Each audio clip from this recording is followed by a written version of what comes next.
Hello to everybody. Please receive my apologies that I couldn't join you this evening in our last meeting, but I'm going to present the barometer, the development barometer based on our research in a group project for Pakistan. So I'm gonna go ahead and share my screen.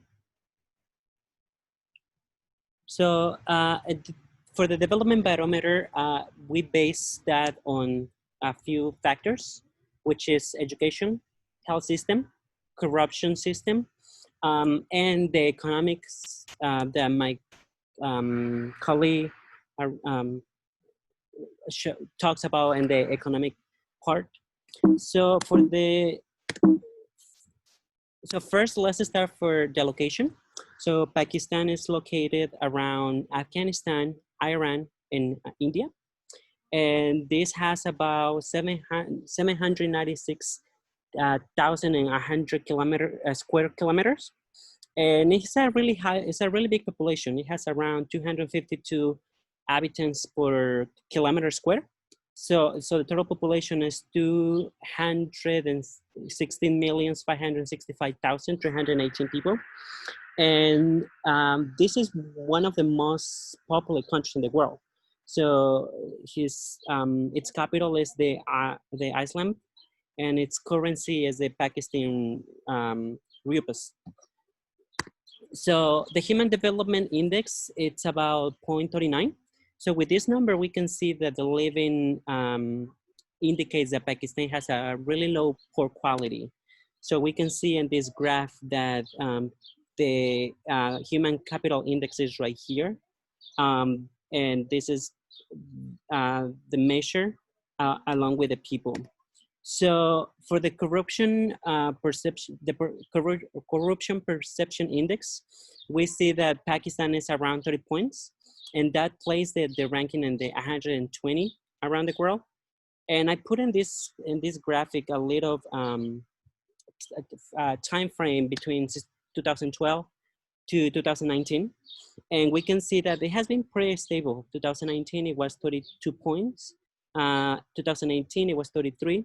2017 it was 32, as well as 2016. So we can see that it's been a really stable number.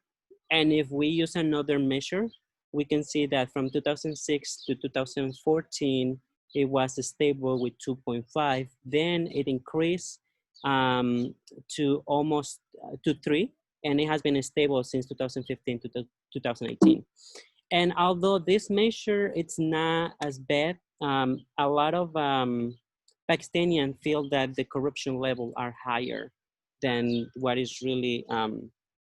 So for the education part, we can see that education makes barriers for a lot of children, and that is most based on the gender, the socioeconomic status, and the geography where they are located.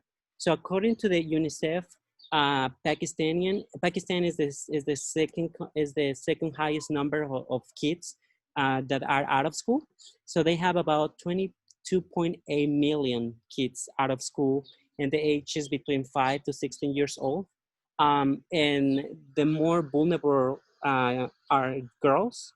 So based on two locations, which is Sandesh, and please my apologies if I'm not pronouncing this right, it's around 52% of, and from that town, those are one of the most poorest kids in the country, and 58% of that number are girls who are not in school.